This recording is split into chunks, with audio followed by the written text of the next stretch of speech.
प्रदेश सरकार द्वारा हिमाचल के बॉर्डर खोलने का कांग्रेस ने विरोध जताया है। अखिल भारतीय महिला कांग्रेस की कोऑर्डिनेटर विजय नेगी ने कहा कि सरकार इतनी असंवेदनशील क्यों हो गई है कि लोगों की जान की भी परवाह नहीं है।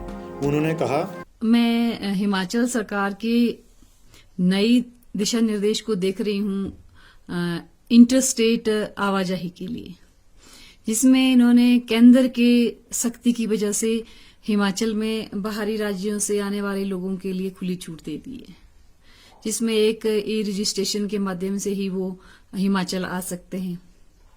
आखिर केंद्र सरकार को इतनी सख्ती करने की क्या जरूरत पड़ गई? उन पर किन धनाढ्यों का इतना प्रभाव है कि उन्हें इस तरह से सख्ती करनी पड़ी कि हिमाचल सरकार जो है वो इस तरह के निर्देश जारी करे। हम जानते हैं कि हमारे बड़े नेता, बड़े लोग 7 तालों में बंद होते हैं, उनके चारों तरफ सुरक्षा का दायरा बहुत ज्यादा होता है। लेकिन हमारे पहाड़ में इस तरह की खुली छूट आखिर देने के लिए दबाव क्यों डाला गया? टूरिज्म से हम लोग भी जुड़े हुए हैं, बड़े स्तर पर नहीं लेकिन छोटे स्तर पर ही सही। नुकसान तो हमें भी हो रहा, हम भी जानते हैं, हम घर में बैठे हैं, लेकिन जान से ज्यादा जरूरी तो नहीं है। जान रहेगी तभी तो कोई व्यवसाय कर पाएंगे।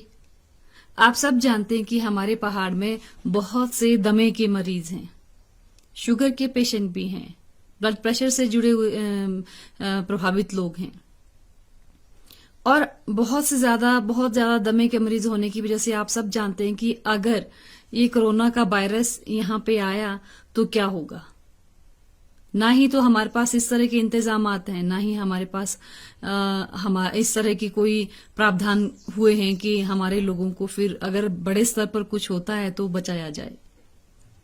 अगर पर्यटन की दृष्टि से ये सब किया जा रहा है या फिर इसलिए कि कुछ बाहरी लोगों को हिमाचल आना है, जो बहुत ही अमीर और धनाढ्य लोग हैं, उनको हिमाचल आना है, उनके लिए इस तरह के प्रावधान किए जा रहे हैं, तो ये हमारी जनता से खिलवाड़ है, हमारे लोगों की जानमाल से खिलवाड़ है। इस तरह की जो निर्णय है नहीं लिए जाने चाहिए थे। कम से कम आम जनता को इसमें शामिल करना चाहिए।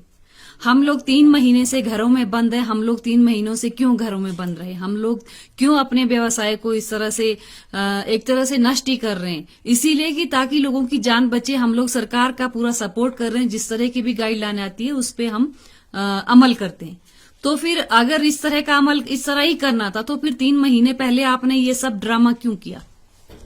अगर लोगों ने मारना ही था, लोगों को आपने मारना ही था, तो 3 महीने पहले ये सब रहने देते। कम से कम अर्थव्यवस्था का सत्यानाश तो नहीं होता। हम लोग तैयार हो जाते कि हमें किस तरह से जीना है। आप लोग इस तरह से एकदम से ये फैसले ले लेते हैं और बिन सोचे समझे आपका हर फैसला ऐसा ही आता है जो आपने कभी सोच समझ के नहीं लिया होता है। चाहे वो देश से जुड़ा हो, चाहे देश की सुरक्षा से जुड़ा हो, चाहे इस तरह से लोगों की जान से जुड़ा हो, लोगों के स्वास्थ्य से जुड़ा हो। आपको पता है कि किस तरह से बाहरी राज्यों में केस बढ़ रहे हैं, और इस तरह से तो जहां पे कोरोना का बहुत ज्यादा प्रकोप है वहां से भी लोग हिमाचल आएंगे।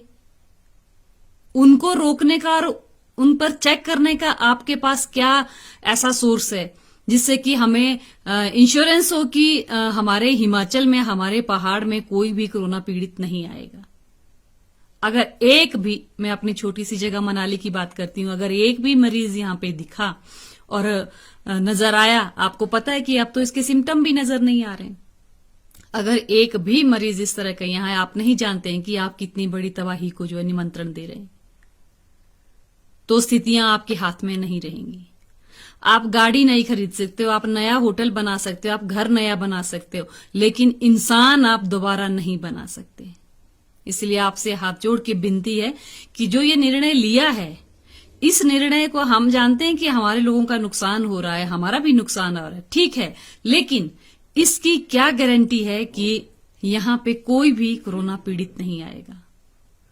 इसलिए आपसे विनती है कि इस पे कुछ न कुछ अंकुश जरूर लगाएं और रेगुलेट करें और सिस्टम खड़े करें, जिससे कि हिमाचल में कोई भी कोरोना पीड़ित ना आए और हमारे बुजुर्गवार और हमारे यहाँ की जो जनता है वो सुरक्षित रहे। हिमाचल दस्तक वेब टीवी के लिए रामपुर शहर से रमेश शर्मा।